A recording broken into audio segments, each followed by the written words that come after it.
Bienvenue dans le Financia, votre rendez-vous économique quotidien. Voici les titres. La rentabilité dans l'assurance, un secteur en très bonne santé en Côte d'Ivoire. 360 milliards de francs CFA de chiffre d'affaires ont été engrangés en 2018 avec un taux annuel de 7%.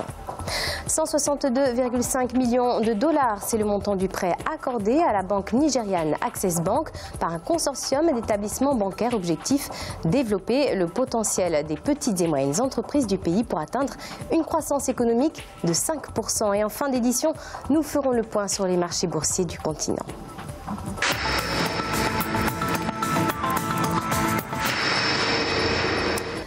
En Côte d'Ivoire, le secteur de l'assurance a réalisé un chiffre d'affaires de 360 millions de francs CFA en 2018, un domaine à forte progression de 7%. Néanmoins, ce produit ne touche que de 3 à 5% de la population ivoirienne, tandis que 80% d'entre eux ne sont pas couverts par une assurance, selon le ministre Adama Koné. Les précisions, Aïssatou Bari.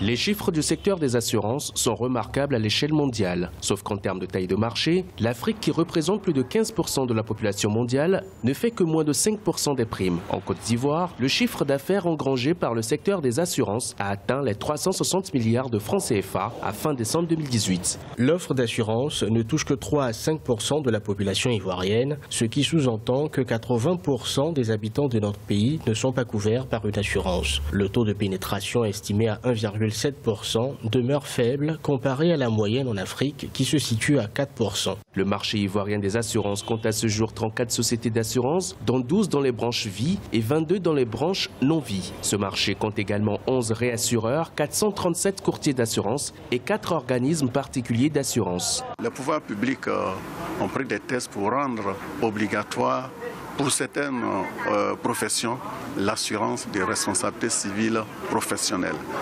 Mais cette obligation-là n'est pas toujours respectée, soit par ignorance des différents acteurs.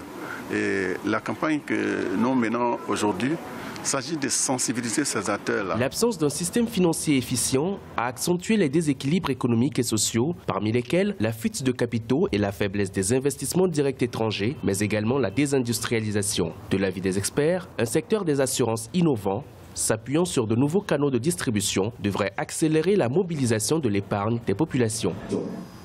Parallèlement, en Côte d'Ivoire, Wizall, filiale du groupe BCP, lance une toute nouvelle solution de paiement 100% inclusive. Il s'agit de Wizall Money, destinée aux professionnels, aux ONG et aux administrations. Cette interface sera dédiée aux opérations de paiement, notamment des salaires, des bourses d'études ou encore des allocations, mais aussi de collecte. Sachez que ce dispositif est exempt de frais sur les opérations de retrait, de paiement ou de transfert d'argent, soit 100% gratuite. Le groupe bancaire nigérian Access Bank a signé un accord de prêt subordonné de 162,5 millions de dollars avec plusieurs institutions financières internationales. Cette somme permettra de financer les petites et moyennes entreprises. Elle viendra en effet soutenir les efforts de la banque pour promouvoir le potentiel de croissance et de création d'emplois du secteur privé. Explication, Aïssatou Bari, commentaire Deogracias Kwame.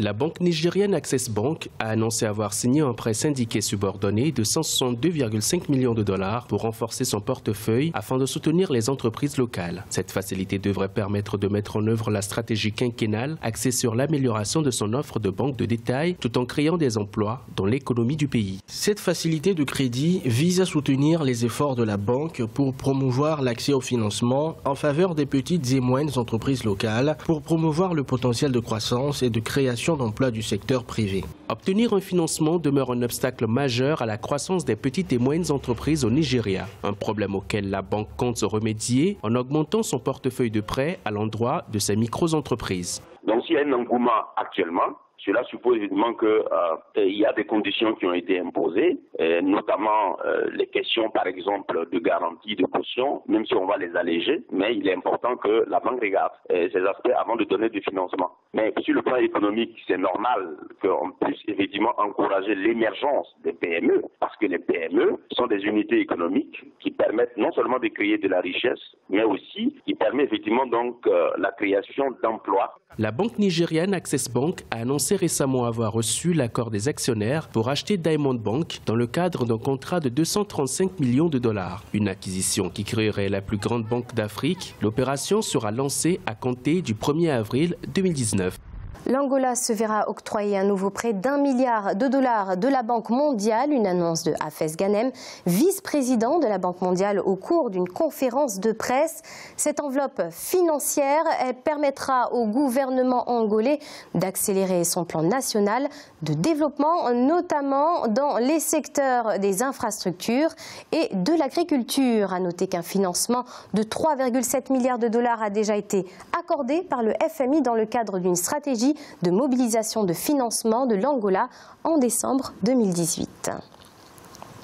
Signature d'un protocole d'accord entre la Banque centrale du Maroc, Al-Maghrib, et l'autorité des services financiers de Dubaï. Ce mémorandum d'entente permettra aux deux entités de collaborer dans les domaines de l'agrément et la supervision des banques basées au Maroc et à Dubaï. Concrètement, les informations concernant les demandes d'agrément formulées par les banques basées dans les deux juridictions seront partagées entre les institutions. Le partage concerne aussi les informations sur la solidité financière des établissements bancaires, ainsi que les points relevés dans les rapports et lors des visites de supervision. On écoute à ce propos Abdelatif Jouari, gouverneur de la Banque Al-Maghrib.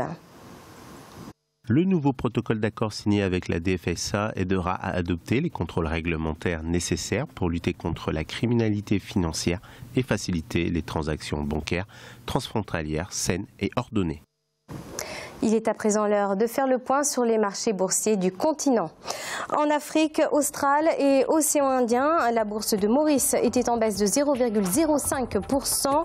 L'indice All Share de Johannesburg diminuait également de 0,07%. L'indice de Nairobi enregistrait une hausse de 0,63%.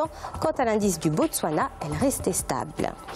En Afrique de l'Ouest et centrale, la BRVM d'Abidjan augmentait de 1,01%. L'indice nigérian perdait 0,48%. La bourse du Ghana diminuait également de 0,12%.